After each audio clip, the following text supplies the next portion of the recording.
Welcome to NET JRF Scholars YouTube channel. Today in this video we are going to look how to attempt UGC NET Paper 1 by managing time and keeping the time for the Paper 2.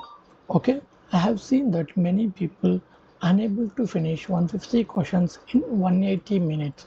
So I'll tell that which are the topics you need to pick first so that you can get enough time to attempt the remaining questions. Okay, before that I have an announcement for the candidates who are preparing for December 2026.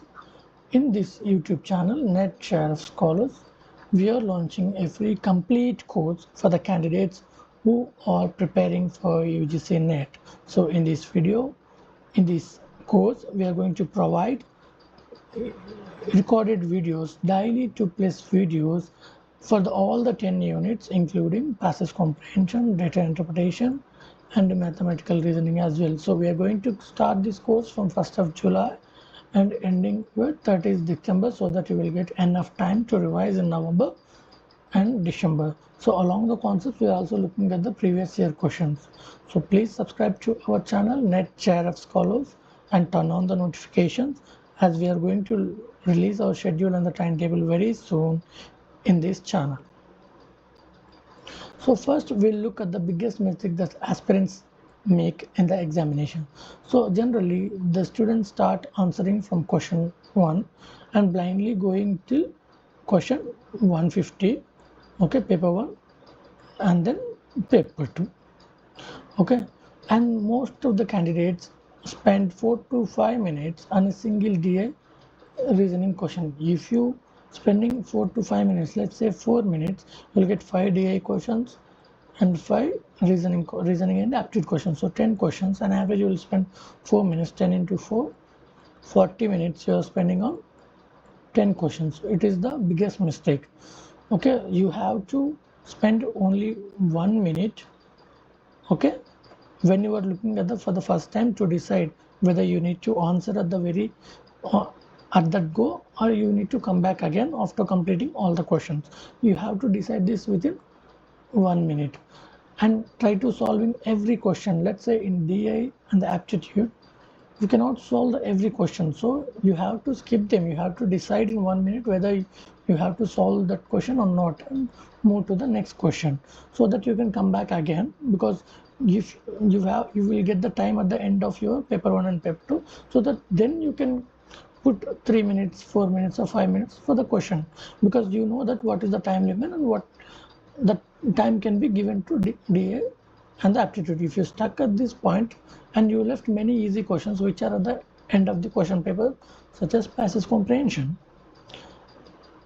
and most of the students get panicked when they have seen the difficult question.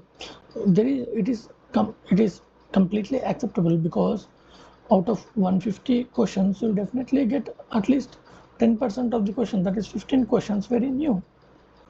So it's very common, but you don't need to worry, because remaining 135 questions you know. So you have to focus on these 135 questions. These are more than enough to give you NET and JRF, okay. And people do not attempt 150 out of 150 questions. This is the biggest mistake, especially due to the time, okay. So it's very, very important. Even some people don't know the questions which are at the end, and those are easy 10 questions from passage comprehension. So these easy questions left, because these are the questions where you can easily get 9 questions out of 10 is correct. So it is important to manage your time and attempt 150 out of 150, and missing the easy scoring 10 questions at the end of the paper 1. That's what I'm saying. So passage comprehension placed at the end of the question paper 1 and paper 2. So many people, they start with paper 1 and they'll solve some 30 to 40 questions. Then they feel that they don't have enough time for paper 2, and then they just jump to paper 2 and then solve 80 questions. Then they'll end up with 180 minutes. So they lost 15 important questions from both the papers. These are easy as well, but they even did not look those questions. So how can he or she can get NET or JRF? by missing these easy questions. 15 questions is nothing less than 30 marks, right? That too you can solve with the high accuracy. So I'll tell what you have to attempt first so that it will gives you time for the remaining questions. Okay, so first you need to attempt the passage comprehension from paper 1 first and then paper 2. Okay, in first paper you have 5 questions, so it starts from question number 46 to 50, and in second paper there are 10 questions. They start from question number 91 to 100. First go to these questions, solve these questions. Out of 15 you can definitely get correct around 14, so here you will get 28 marks. Okay, easy. And then go to the data interpretation. So look at the data and decide whether it is easy, moderate and hard. How to decide? By looking at the data. I have made a video on data interpretation. I'll give the link, please refer to the video. So, and once deciding, you have to read all the questions. Okay, they are basically in the paper 1 from 1 to 5. Okay, read all the questions and decide whether you can solve a particular question or not. So, and mark those questions. Okay, let's say in your rough paper, so you're going to solve question number 1, question number 2 and question number 4 and solve those questions. If you feel easy, attempt all the questions immediately after the passage comprehension.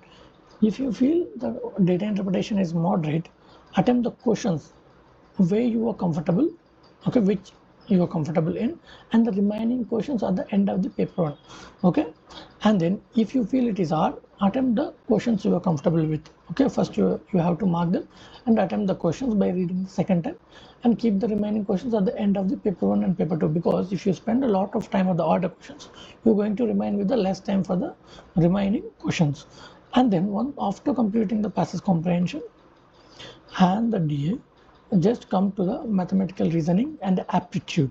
Here the questions starts from 21 to 25. So in a similar way you have to decide which are the questions you are going to answer. First focus on the reasoning questions and then to the aptitude questions, and then after solving the reasoning questions, first mark what are the questions you are going to solve from 25 to 21 to 25. Okay, and then solve one by one. Okay, if you do not get any questions, come back after the paper 1, or if you feel they are very hard, come back those questions to after paper 1 and 2. That's it. So here you are covering 15 questions from passage comprehension, 5 questions from data interpretation, 5 questions from mathematical reasoning and aptitude. So you are going to complete the 25 questions, okay, with high accuracy. Okay, these are the only questions where you can answer with the high accuracy, right? So these 25 questions. So in 25 minutes, you can almost solve up to 20 to 25 questions. So you have remained with 155 minutes and only 125 questions. So you can easily solve 155 questions, 155 minutes, 125 questions, right? So that you can easily complete the question paper. You can easily finish the question paper because you have enough time. You have 30 minutes extra, and most of the questions remaining these 3 parts are theory based, so you can have to just read the questions and answer the question. So that's it from today's video. All the best for the candidates who are going to write the examination. You can do your best and you can beat the exam. You can clear the NET and JRF. So all the best to all. And I have an announcement, as I mentioned earlier, we are launching a free course in our YouTube channel, NET JRF Scholars. So please subscribe to our channel. So we are going to start the course from July 1st. Okay, please do subscribe to our channel. Thank you.